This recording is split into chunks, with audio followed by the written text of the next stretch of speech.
മനുഷ്യരുടെ മുമ്പിൽ ഏറ്റുപറയുന്ന വ്യക്തികളെ സ്വർഗത്തിൻ്റെ പിതാവിൻ്റെ മുമ്പിലും ഞാനും ഏറ്റുപറയുമെന്ന് യേശുനാഥൻ പറയുന്നു. എനിക്ക് എൻ്റെ ജീവിതത്തിൽ യേശുവിന് മനുഷ്യരുടെ മുമ്പിൽ പറയാൻ പറ്റുന്നുണ്ടോ എന്നുള്ളതാണ്. യേശുനാമം ഉച്ചരിച്ച് സംസാരിക്കാൻ എനിക്ക് പറ്റുന്നുണ്ടോ എന്നുള്ളതാണ്. എനിക്ക് 3 തരത്തിലൂടെ മനുഷ്യരുടെ മുമ്പിൽ ഏറ്റുപറയാം. ആദ്യമായിട്ട് എൻ്റെ ജീവിതത്തിൽ കടന്നു വരുന്ന തകർച്ചകളിലും സന്തോഷങ്ങളിലും എനിക്ക് യേശുവിനെ ഏറ്റുപറയാൻ പറ്റുന്നുണ്ട്. തകർച്ചകളുണ്ടാകാം, അതുപോലെ സന്തോഷങ്ങളുണ്ടാകാം. ആ നിമിഷങ്ങളൊക്കെ ഞാൻ ദൈവത്തിൽ നിന്ന് വ്യതിചലിക്കാതെ ദൈവത്തെ ഏറ്റുപറഞ്ഞുകൊണ്ട് ജീവിക്കുന്ന വ്യക്തിയാണോ എന്നുള്ളതാണ് നമ്മൾ ചിന്തിക്കേണ്ടത്.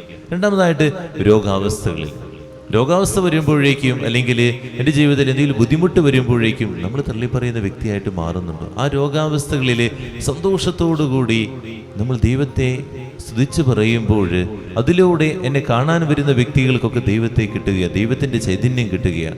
അങ്ങനെ എനിക്ക് പറയാൻ പറ്റുന്നുണ്ടോ എന്നുള്ളതാണ്. എൻ്റെ ജീവിതം കൊണ്ട് എനിക്ക് ഏറ്റു പറയാൻ പറ്റുന്നുണ്ടോ?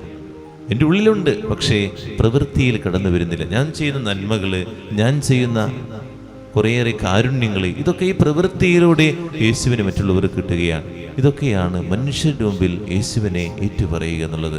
അല്ലാതെ ഉള്ളിൽ നാവ് കൊണ്ട് വെറുതെ ഇങ്ങനെ പറഞ്ഞാൽ മാത്രമല്ല, എൻ്റെ പ്രവൃത്തിയിലൂടെയും അതുപോലെ വാക്കുകളിലൂടെയും അതുപോലെ തന്നെ എൻ്റെ ജീവിതത്തിൽ ഉടനീളം ഏത് സാഹചര്യത്തിലായാലും മനുഷ്യർക്ക് ദൈവത്തെ മഹത്വപ്പെടുത്തുന്ന രീതിയിൽ ഞാൻ ജീവിക്കുന്നുണ്ടെങ്കിൽ അത് ഏറ്റുപറയില്ല. അപ്പോഴാണ് സ്വർഗസ്ഥനായ പിതാവിൻ്റെ മുമ്പിൽ എന്നെക്കുറിച്ച് യേശു ഏറ്റുപറയുക. അതിനെ നമുക്ക് പറ്റുമോ എന്ന് നമ്മൾ ചിന്തിക്കാം, ധ്യാനിക്കാം.